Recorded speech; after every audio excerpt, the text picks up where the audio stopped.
할렐루야. 매일매일 하나님과 만남의 시간 매한만시 오신 여러분 환영하고 축복합니다. 8월 10일 주일이었습니다. 주일 잘 보내셨나요? 오늘 저희는 소그룹 모임을 가졌는데 오후 예배 때요. 다들 어떻게 재미있고 행복한 시간이었는지, 교제의 시간이었는지 아직은 파악은 못했지만 앞으로 이 모임을 통해서 교회 문턱이 낮아지고 교회를 더 많은 사람이 또 쉽게 찾아올 수 있는 그런 계기가 되기를 바랍니다. 기도합니다. 하나님 은혜와 사랑에 감사를 드립니다. 주님의 은혜가 너무 크십니다.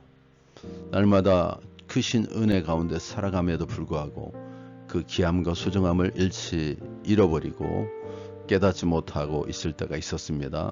다시 한번 우리를 회복시켜 주시고 마지막 때 우리가 상해 있음을 깊이 깨달아 오늘도 열심히 살아내는 성도들 되게 도와주시옵소서. 말씀이 깨달아지게 하여 주시옵소서. 예수의 이름으로 기도합나이다. 아멘.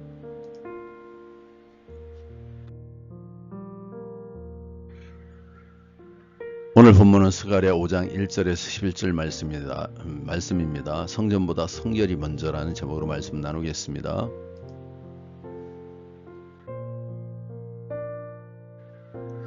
스가랴의 5번째 환상인 날아가는 두루마리와 에바 속 여인의 환상은 하나님께서 성전 재건 전에 반드시 백성을 정결하게 하시겠다는 뜻을 보여줍니다. 금물로서의 성전보다 더 중요한 것은 그 안에 거하는 하나님의 백성의 성결입니다. 제가 그대로 있는 상태에서 성전이 완성된다면 그것은 껍데기뿐인 신앙이 될 것입니다.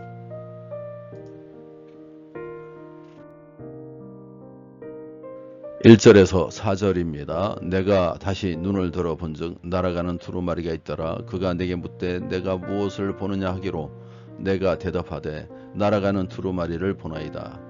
그 길이가 20규빗이요 너비가 10규빗이니이다. 그가 내게 이르되 이는 온 땅 위에 내리는 저주라. 도둑질하는 자는 이쪽 글대로 끊어지고 맹세하는 자는 그 저쪽 글대로 끊어지리라 하니 만군의 여호와께서 이르시되 내가 이것을 보냈나니 도둑의 집에도 들어가며 내 이름을 가리켜 망령되이 행하는 자의 집에도 들어가서 그의 집에 머무르며 그 집을 나무와 돌과 아울러 사르리라 하셨느니라 하니라. 오늘 이 본문에서 하나님은 굵은 함부를 토르내듯 백성의 삶을 곱게 만든 죄를 제거하십니다.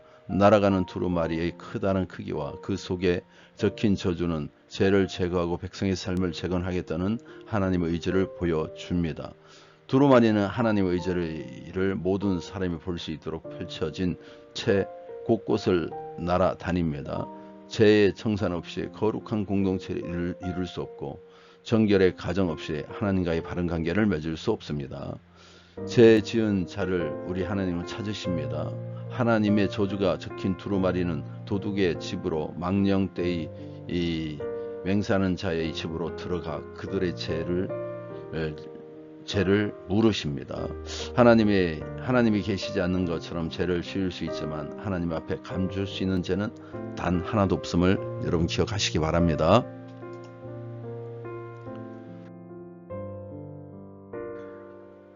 5절에서 8절입니다. 내게 말하는 천사가 나와서 내게 이르되 너는 눈을 들어 나오는 것이 무엇인가 보라 하기로 내가 묻되 이것이 무엇이니까 하니 그가 이르되 나오는 이것은 에바이니라 하시고 또 이르되 온 땅에 그들의 모양이 이러하니라. 이 에바 가운데에는 한 여인이 앉았느니라 하니 그때 둥근 납 한 조각이 들리더라. 그가 이르되 이는 악이라 하고 그 여인을 에바 속에서 던져놓고 납조각을 에바 아기 위에 던져 덮더라. 오늘 이 본문에서 우리에게 주시는 교훈은 뭡니까? 에바는 곡식의 양을 재기 위한 측량기구입니다. 하나님의 백성은 에바의 곡식과 함께 정직을 담아야 했습니다. 하지만 그들은 에바의 곡식과 함께 자신들의 욕심을 담았습니다. 에바에 담긴 욕심이 점점 커질수록 그들 삶의 제약도 커졌습니다. 에바가 일상에서 폭넓게 사용된 것처럼 죄는 백성의 삶 곳곳에 깊이 침투했습니다. 세상과 우리를 구별해 주는 것은 건물 성전이 아닙니다. 성결입니다. 단순히 죄를 짓지 않는 소극적인 경계가 아니라 하나님 나라의 가치관대로 살아가는 적극적인 거룩입니다.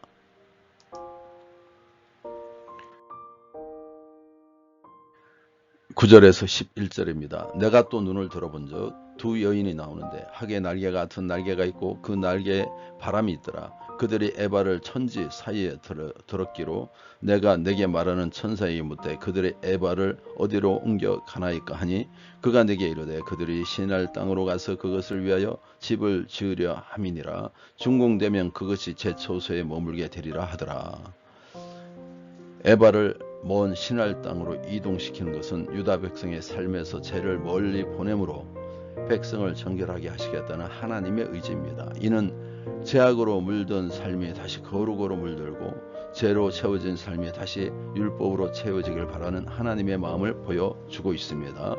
죄악은 뒤주에 갇혀 추방되지만 시날 땅의 신전의 숭배를 받습니다.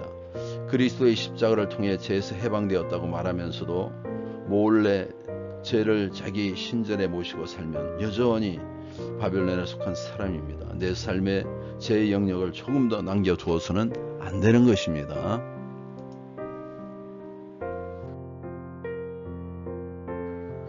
말씀을 맺고 적용해 보겠습니다. 하나님은 성전에서 성결을 먼저 원하십니다. 외적인 신앙의 모양보다 마음 깊은 곳까지 정결케 하시는 하나님을 두려움과 경외함으로 대해야 합니다.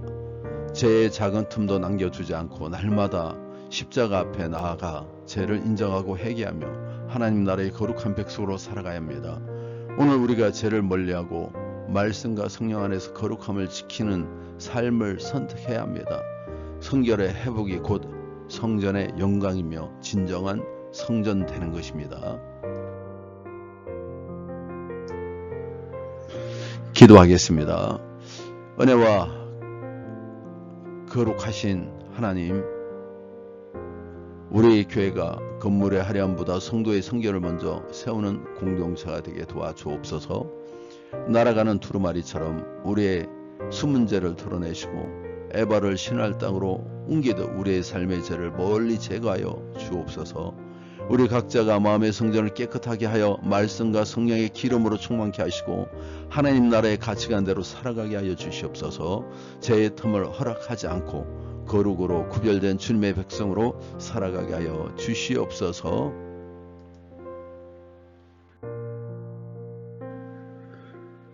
거룩하신 하나님, 우리 교회가 세상의 빛과 소금으로서 하나님의 나라를 이루는 선교적인 교회가 되게 하시고 땅끝까지 복음을 전하며 잃어버린 영혼을 주님 품으로 인도하는 사명에 충성하게 도와주시옵소서. 온 성도가 겸손과 여호와를 경외하는 삶을 살기 위하여 말씀과 기도 위에 굳게 서서 거룩함과 인격과 성품으로 세상 앞에 증인이 되게 하여 주시옵소서. 성전 건축의 모든 가정 위에 주님의 은혜와 공급하심이 임하게 하시고 우리 교회가 영적으로 양적으로 질적으로 성장하여 성도 한 사람 한 사람이 주님의 진정한 제자가로 세워지게 도와주시옵소서. 우리 김연숙 선고님 가정을 위하여 기도합니다. 주님 직장생활에 어려움 당치 않게 하시고 또 병이 있는 남편과 자녀들 정말 돌볼 때 너무나도 어렵고 힘든 거 압니다. 주님이 김영수 성도님 붙잡아 주시고 힘주시고 용기 주시옵소서. 이 가정이 주님의 말씀에 굳게 서게 하시고 믿음과 사랑 평안과 기쁨이 넘치는 가정되게 도와주시옵소서. 서로를 위로하고 세워주는 복된 관계가 되게 도와주시고 특별히 박기한 남편 주님 긍휼히 여겨 주셔서 예수 믿고 구원받는 은혜를 더하여 주시고 정말 그 아픔과 어려움이 있는데 그 모든 것들이 일을 하지 못하는 그 모든 것들이 주님 앞에 나와 치료받고 회복되는 역사 있게 도와주시옵소서. 주님 세복이 자매를 인도하여 주셔서 직장생활 잘하게 하시고 신앙생활 잘하게 도와주시옵소서. 또 우리 재민이 주님 붙잡아 주셔서 주님이 힘주시고 능력 주시며 주님이 그 길을 인도하여 주시옵소서. 건강 주시옵소서. 피감치 않게 도와주시옵소서. 오늘 하루의 은혜를 감사하며 내일도 주님의 뜻 가운데 살아가게 하시고 우리의 걸음을 인도하여 주옵소서. 어디서나 주님의 이름을 높이며 주님 앞에 서 있는 것처럼 생활하게 도와주시옵소서. 감사드리며 예수 이름으로 기도합나이다. 아멘. 하늘에 계신 우리 아버지여, 이름이 거룩히 여김을 받으시오며 나라의 마하심의 뜻이 하늘에서 이루어진 것 같이 땅에서도 이루어지이다. 오늘 우리에게 이루할 양식을 주시옵고, 우리가 우리에게 죄 지은 자를 사하여 준 것 같이 우리 죄를 사하여 주시옵고, 우리를 시험에 들게 하지 마시옵고 다만 악에서 구하시옵소서. 나라와 근세와 영광이 아버지께 영원히 있사옵나이다. 아멘.